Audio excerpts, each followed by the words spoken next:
एक छोटे से गांव में एक लोहार रहता था जिसका नाम कालू था। वह न केवल एक अच्छा लोहार था, बल्कि अपनी चतुराई के लिए भी जाना जाता था।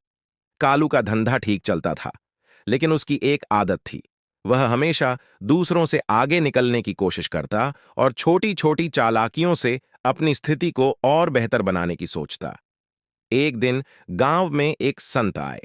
संत ने लोगों से कहा, जो अपनी इच्छाओं और स्वार्थ के पीछे अपनी सच्चाई और ईमानदारी को छोड़ देगा, वह खुद को और पूरे संसार को नष्ट कर देगा। कालू ने संत की बातें सुनी, लेकिन उसकी चतुराई से भरी मति ने उसे सोचा, यह संत बड़े ही साधारण विचारों वाला आदमी है। अगर मुझे थोड़ी सी चालाकी से अपनी भलाई करनी है, तो मुझे इसकी बातों पर ध्यान देने की जरूरत नहीं। कुछ दिनों बाद कालू ने देखा कि गांव में लोग कुछ खास चीजों के लिए एक साथ मिलकर काम कर रहे थे। यह एक बड़ी निर्माण परियोजना थी, जिसमें गांव का एक महत्वपूर्ण रास्ता बनाया जाना था। लेकिन कालू को यह महसूस हुआ कि अगर यह रास्ता बन जाएगा, तो उसके छोटे छोटे कामों को नुकसान हो सकता है। कालू ने एक चाल चली।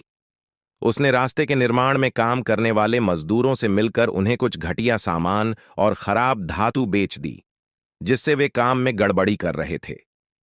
उसने यह काम एक सप्ताह तक चलने दिया, ताकि परियोजना में विलंब हो और लोग उसके धंधे पर निर्भर रहें।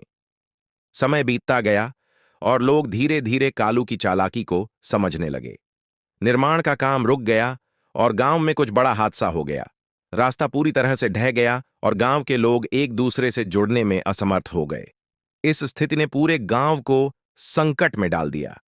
वहां फिर वही संत आए और उन्होंने कहा, देखो, जब लोग अपनी स्वार्थ की चपेट में आकर दूसरों की भलाई से खेलते हैं, तो उसका परिणाम न केवल उनके लिए, बल्कि पूरी दुनिया के लिए विनाशकारी होता है। कालू को अपनी गलती का एहसास हुआ। उसकी चतुराई ने न केवल उसे, बल्कि पूरे गांव को संकट में डाल दिया था।